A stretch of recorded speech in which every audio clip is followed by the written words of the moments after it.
Hey guys, sorry about that. We were having a little bit of technical difficulties on our side, so appreciate you tuning in and joining us for the last Pastor Q&A of 2020.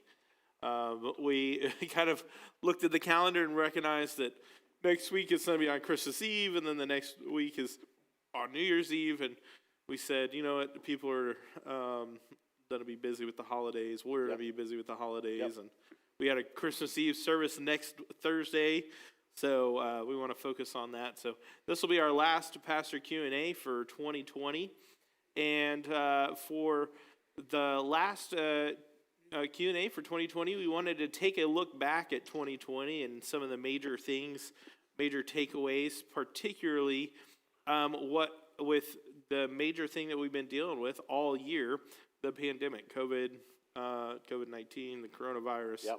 And look at some of the takeaways and things that we've been seeing going in on and around the church and our society and community. It has become such a part of our life. It really has. Individually, COVID has become a part of our life. Yep. Collectively, it's become a part of our life. As pastors, it has altered ministry in ways we never dreamed. Some of those are positive, some of those not so positive.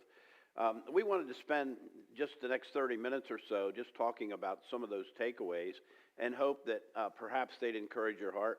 If you happen to be listening and you're not a follower of Jesus or you're not convinced and disconnected, we want to share right out of the gate that we believe God uses everything, and he certainly has desired to use the COVID experience in all of our lives to draw us closer.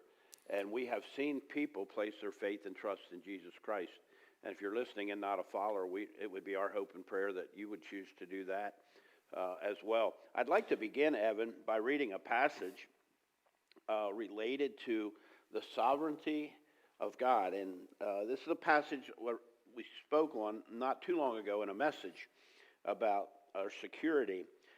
In Psalm 46, it says, God is our refuge and strength, an ever-present help in trouble. Therefore, we will not fear, though the earth gives way and mountains fall into the heart of the sea. Though its waters roar and foam, and the mountains quake and they're surging. There's a river whose streams make glad the city of God, the holy place where the Most High dwells. And God is within her, and she will not fall. God will help her at break of day. Nations are in uproar, and kingdoms fall. He lifts his voice, and the earth melts. The Lord Almighty is with us. The God of Jacob is our fortress. Come and see the works of the Lord, the desolation he has brought on the earth. He makes war cease to the ends of the earth. He breaks the bows and shatters the spear. He burns the shield with fire.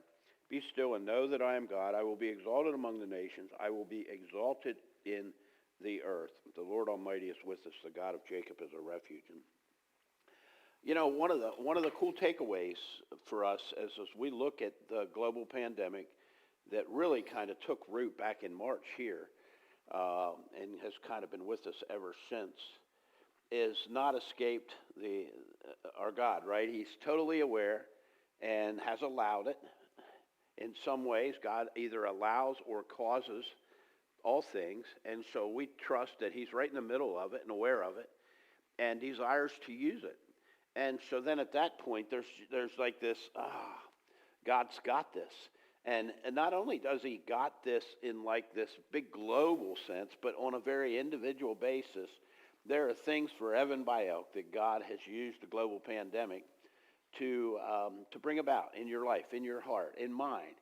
We've seen that here. We've seen people come to faith as a result.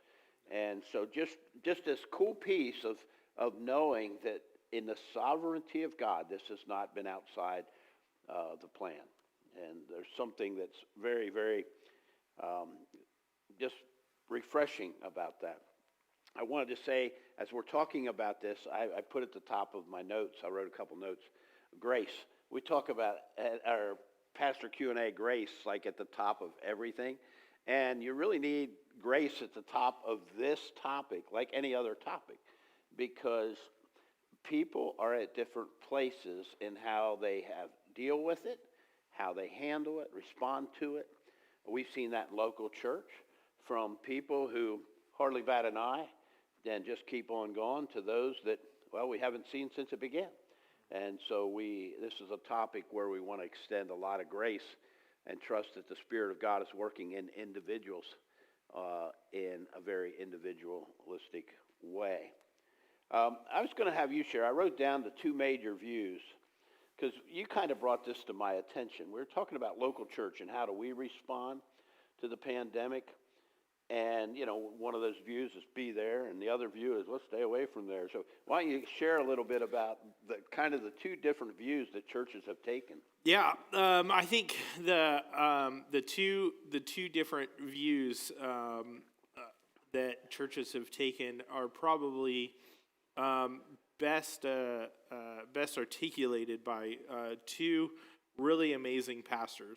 There's John MacArthur on one side, who is sitting there and say, hey, we need to be gathering together, not forsaking the fellowship, and we need to be together as a church family. And then you've got Andy Stanley over in Atlanta, who is saying, hey, for the foreseeable future, or at least through the end of the year of 2020, they came out pretty early and said this, and said, hey, we're not going to open our church back up until after the end of the year. I think it was sometime in the summer they did that, and it's they've both articulated very solid biblical reasons on why their church and their church family, their elders, their leadership teams came to those conclusions.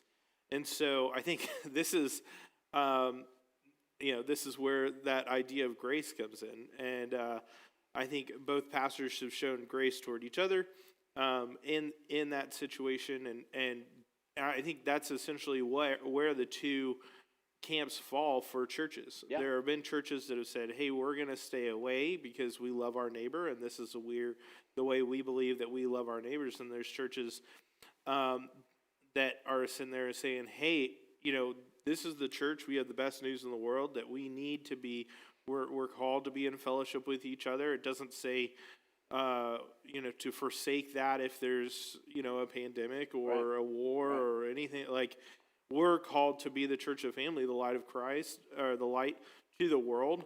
And we're called to spread that good news.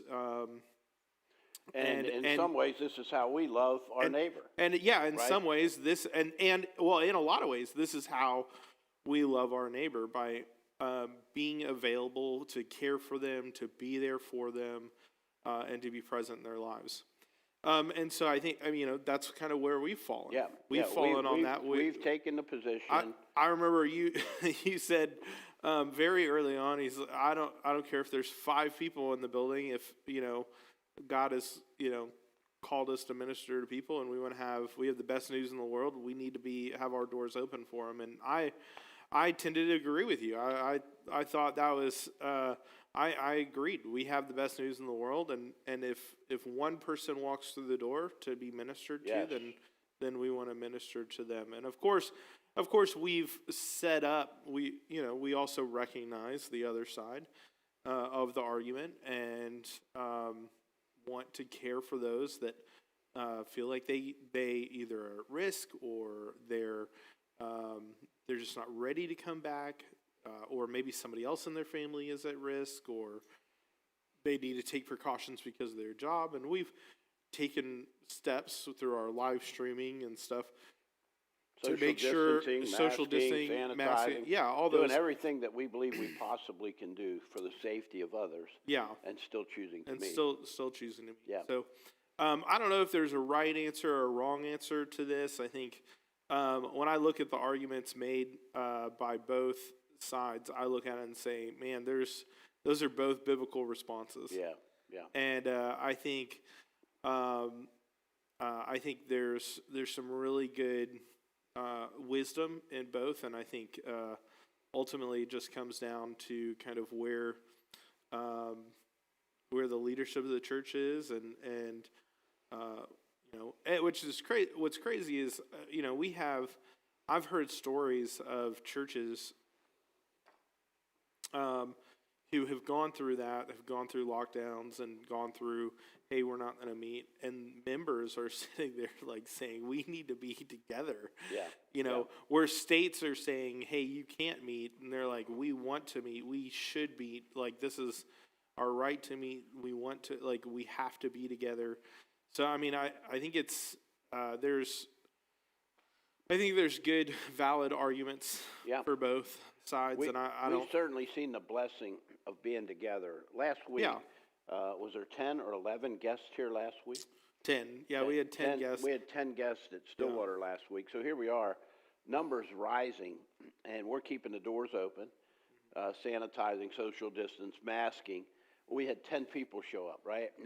And we have several who've started coming who have been very open that they're outside of faith. They've never placed their faith, but the Lord is stirring in their hearts, and some of them for different reasons. It's been nice to be open, to be a place where we can continue to present the gospel and trust it. And that's the beauty. I remember at the beginning, when I shared that with you, you said, yes, if it's just us two, we'll be here. And we're going to have the doors open. We'll be here. And that's part of why, because we have seen people walk in. For believers, we're safe. We know where we're going when it's over. If we get COVID, die from it, we got an eternity that's secure. But there's a vast number of people who don't know God, and their hearts, God is using this in their hearts. Like, where am I going to go? Should I get COVID? And many of those are walking in fear. But what do people do when their lives are shaken? Many times they turn to spiritual things. We wanted to have those doors open and have the life of Christ being lived out here so that they can see it and allow the Lord to use it. It's one of the challenges we have faced just on a real practical level. What does it feel like for a guest who's coming in who doesn't know God and is going, is this stuff for real? And then finding, for the most part, a vacant church, right? And it's like, well, maybe it's not for real, or maybe their God's not that big, or you know, and I think as a pastor, that's one of the things that it's been very difficult for me, frustrating on a very personal level, that seeing God draw people and then wondering what must that feel like for them. Like even this last week, having 10 guests. Now, they don't know who's guest, but it's good there were guests here because at least made it look like there were more people. You know what I'm saying? Oh, yeah. And, but it's one of the challenges, right? It's one of the challenges. It's interesting that the great commandment that the Lord, when he was asked, you know, what's the greatest commandment? Love God, love your neighbor. And one of the things that COVID has done, as much as it's done anything, has caused us to really look internally. And I'm taking care of me. You know, I'm taking care of me. And we see that playing out in so many different fronts. There are people who are literally on complete lockdown in their lives. They stopped living back in March, and they went from living to just existing in fear. And you know people like that. I know people like that. I have people in my world who, in their hearts, they're in total lockdown and total fear. And I found myself, as I was thinking about today, what are takeaways? I found myself wondering, who is it that we listen to? Like, are we, certainly the news media, you know, we're going to get a dose of what they have to say. People still listen to the news media. Yeah, they do. But social media, news outlets, friends, family, depending on who you're listening to, if you're not balancing that out with what does God say, you're going to be in a mess.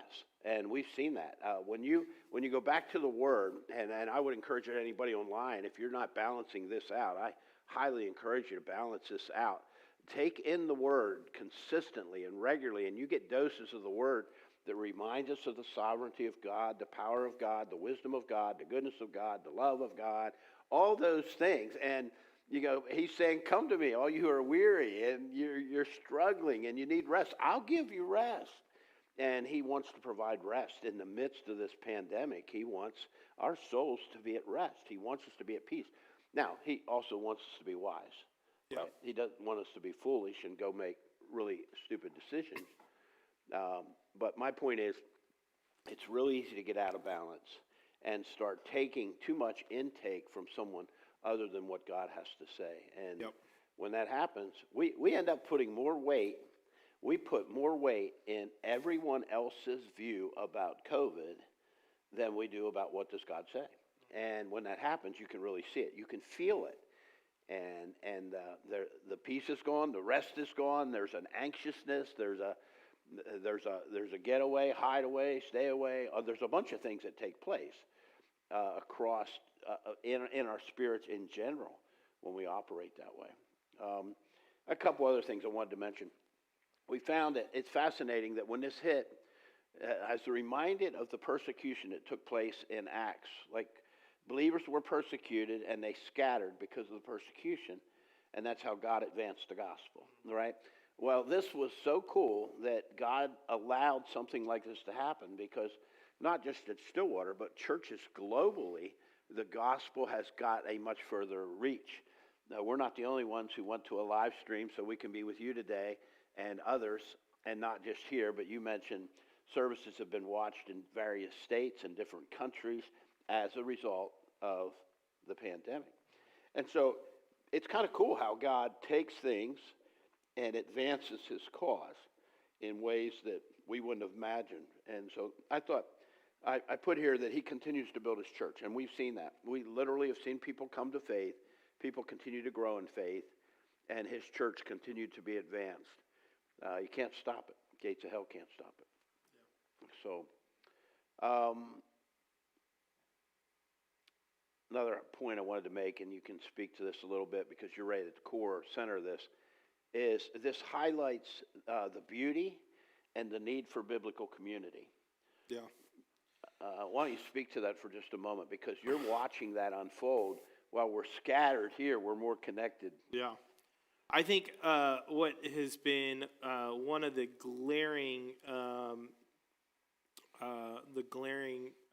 kind of realizations for people is the idea that we are made for community, that we're made to be social beings, that God made us social, that God made us to be in community.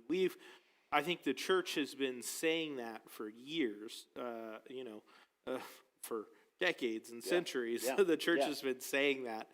That we go back and we look at creation and how God says that it's not good for man to be alone, that we're made after his own image, and we believe in a triune God, and that and the Father, Son, and Holy Spirit are in perfect community, and if we're made after him, the church has been talking about how God created us in his image, and we are made to be in community just as God is in perfect community.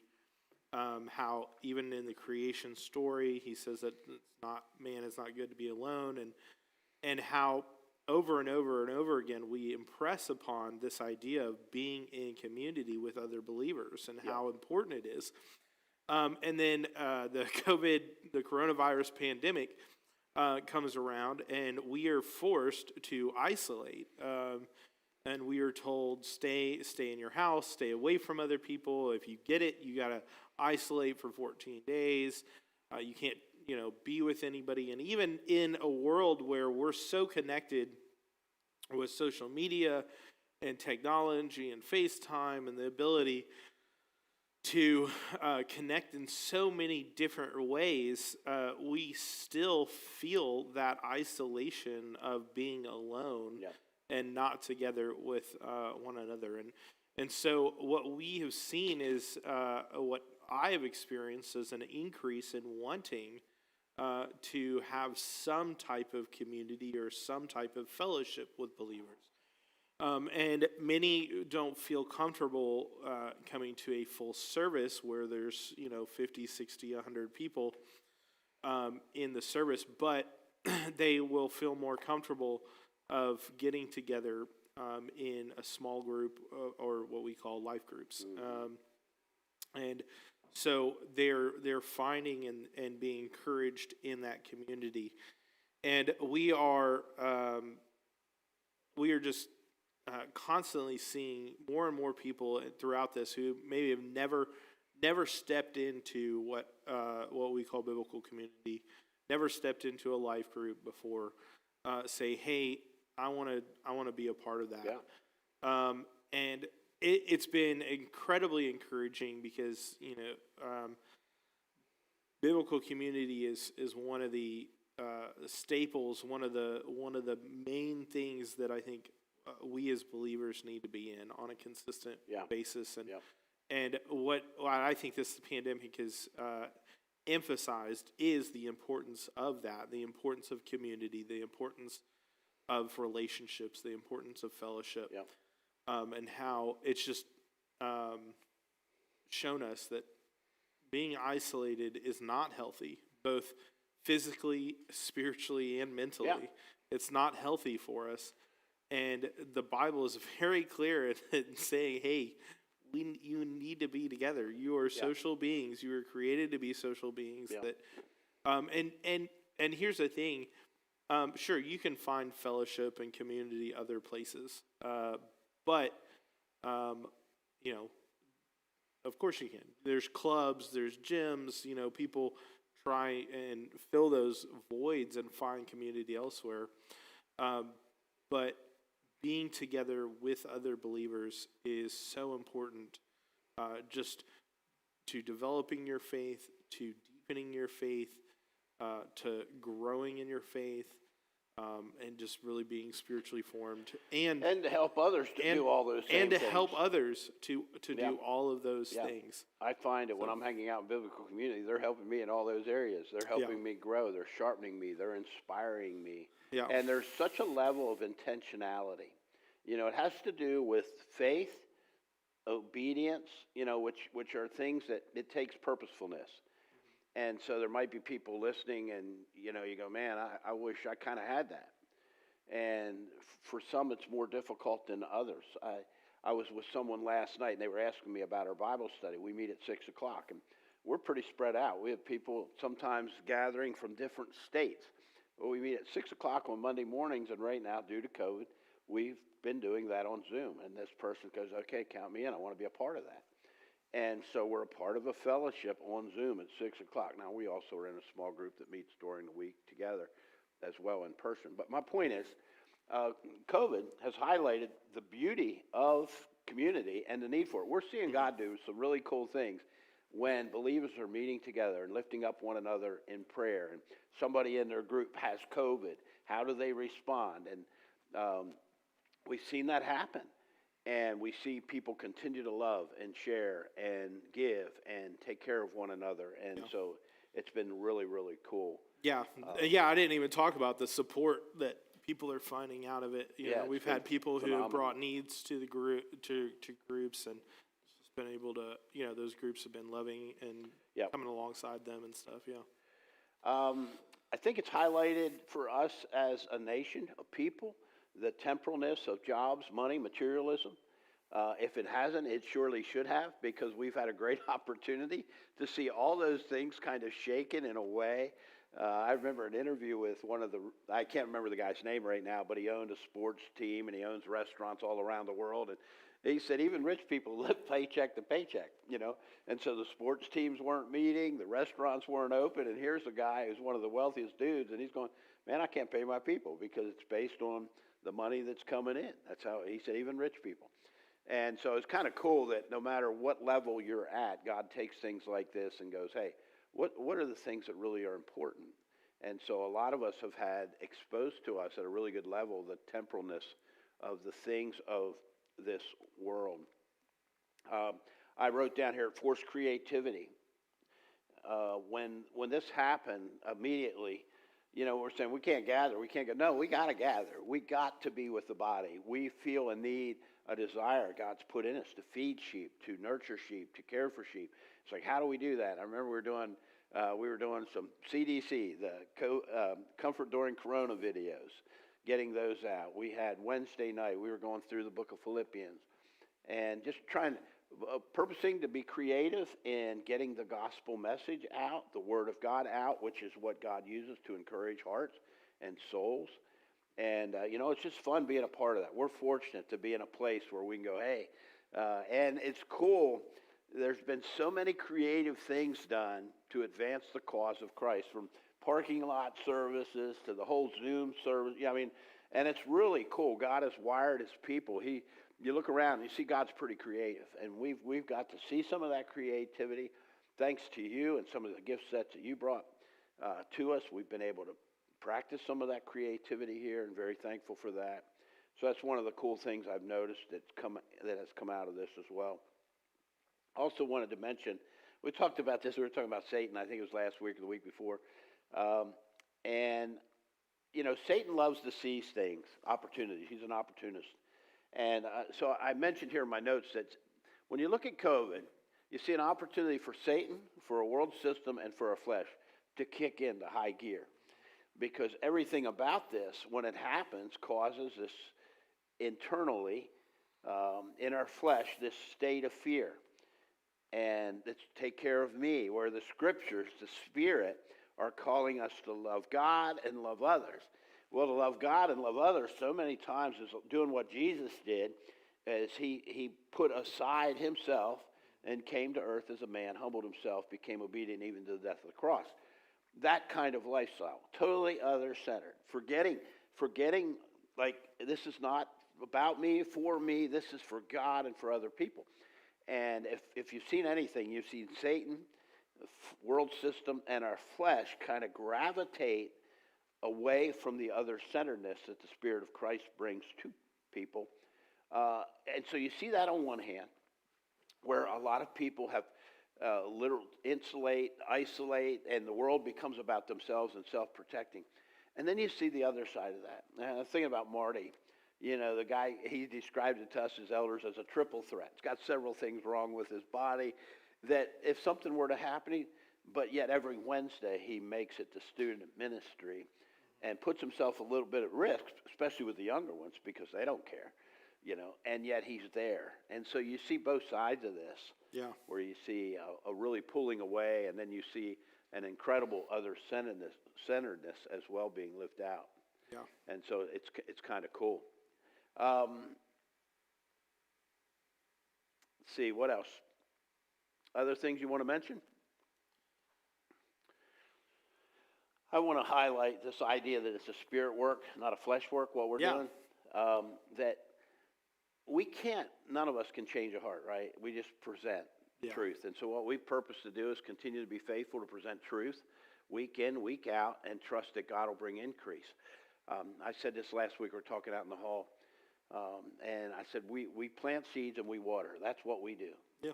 We just regularly, consistently open up the Word, plant seeds and water, and we're trusting God to bring increase because only God can. And so each week we're going to continue to do that. We're seeing God be faithful here. Other churches globally, he continues to take the Word and the seeds that are planted, the seeds that are watered, and God's bringing increase. And there's great comfort in that for us, right? We don't have to make it happen. We just, we're called just to be faithful. Yep. And we're going to purpose to continue to be faithful. What are your thoughts going forward? Kind of curious as to, we're talking about, you know, hey, kind of a look back takeaway. What's it look like for us? You don't have a crystal ball. None of us do, right? But I am curious what you're thinking. Are you thinking that, because I'll be honest with you, I don't see like we cross 2021 and the church goes, man, we're back. We can't wait to gather. You know, last week it rained, and it was funny. Evan came to me last week, and he's like, is December kind of like this? It's like, dude, it's like we got a pandemic. It's raining, and we had an event here yesterday, so a lot of people were at that, and it's raining, and it was you know, it was so funny. I shouldn't have. I was really quick to judge because about 10 more people walked in after I said that. Anyway, but yeah, I mean, I think looking forward, you know, we're going to go into 2021. I hope there's some optimism going into 2021. I know for sure a lot of people are optimistic about the fact that there's a vaccine that has been approved. Another one's supposed to be approved probably at the end of this week. And, you know, they're saying that by the end of 2021, 2.6 billion vaccines are going to be out there, which is an incredible amount that, you know, they're saying, I think they were saying by the end of December alone, over 20 million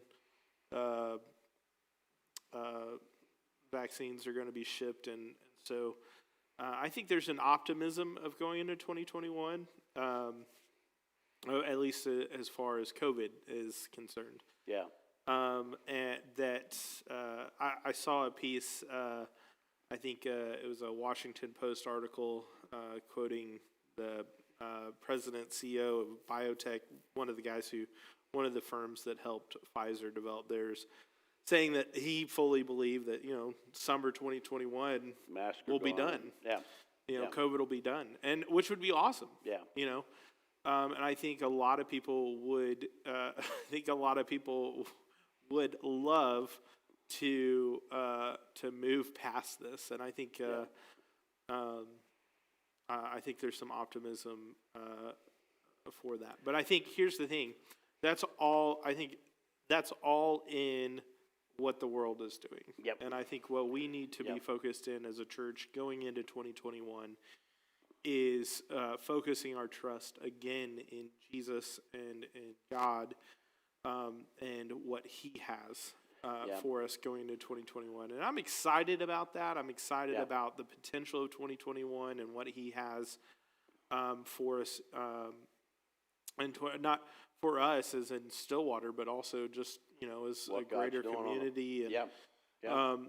and what He's doing. Because I hope that we can take these feelings towards biblical community and really expand them in 2021. And I hope that we can take things like this Q&A that we've been doing and maybe utilize that in a way to reach more people. There's so many things that I think 2021, so many opportunities for 2021. We just don't know. Imagine if our listeners found a friend and said, "What are your questions about God?" And said, "Hey, get online with me at our Q&A, and pastors will address your question." Yeah, it'd be cool, right? There are all kinds of possibilities. Yeah, it would be cool. And so I think there's a lot of anytime you're trusting in God and trusting in Jesus, you should always have optimism for the future because He is our hope. That's not to say we're not promised that everything is going to go great in our lives.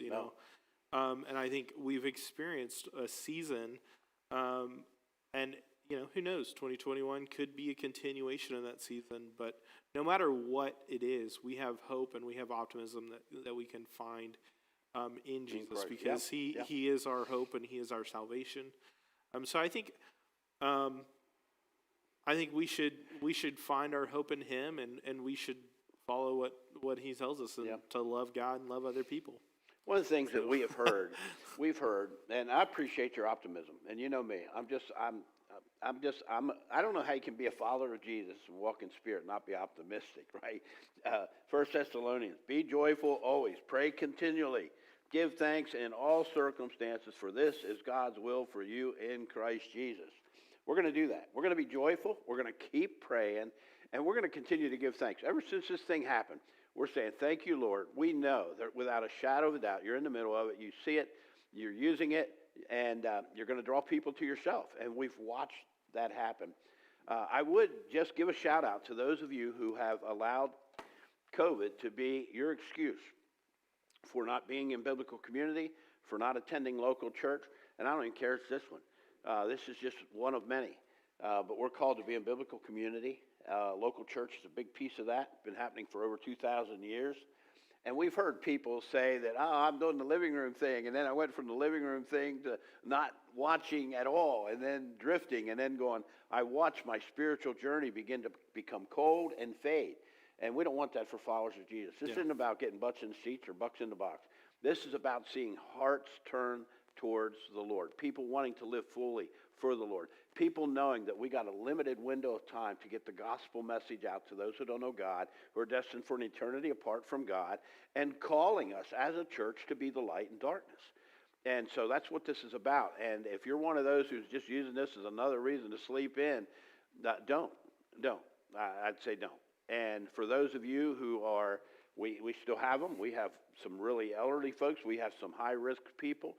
And you continue to exercise wisdom and grace, follow the Spirit of God. We are for you, lifting you up in prayer on a regular consistent basis. And we love you all. And we are so thankful for the privilege we have just to be a part of the work of God at this local church. It's such a blessing. It really is. And so I'm going to, as we close up today, I would love to invite everybody who's watching, and if you catch this later, to our Christmas Eve service. We're going to have a Christmas Eve service next Thursday, 4 p.m. It'll be here in person.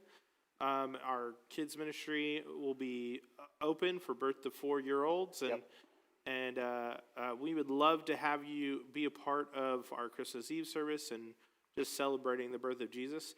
And if you don't feel comfortable coming in person, we're going to live stream it, and so we're going to be kind of doing the same thing we do on Sundays, and so we'd love to have you in person. But if you don't feel comfortable, we would love to see you on the live stream.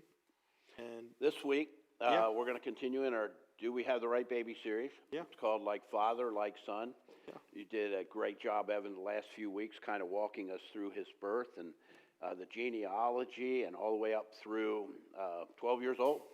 Now we're going to pick Jesus up as an adult, like father, like son. This week, Christmas Eve, what's his name? We're going to focus in on the name of the baby that he was given and why. And then we're going to come back after that and close out the Do We Have the Right Baby series with Living Proof, which is, I'm pretty excited about that.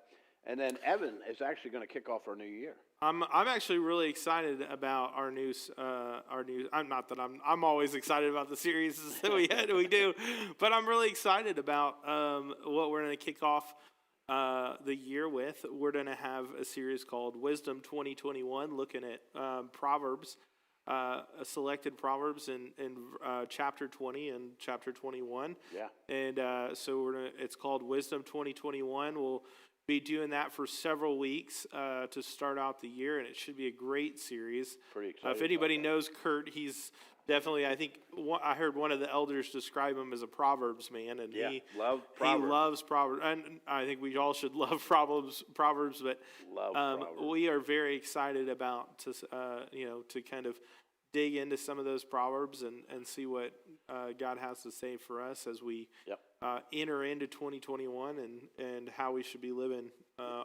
throughout 2021. So, we're excited about that. So, I want to thank those of you who have been joining us. Some of you are consistent and regular, and others of you perhaps first time today.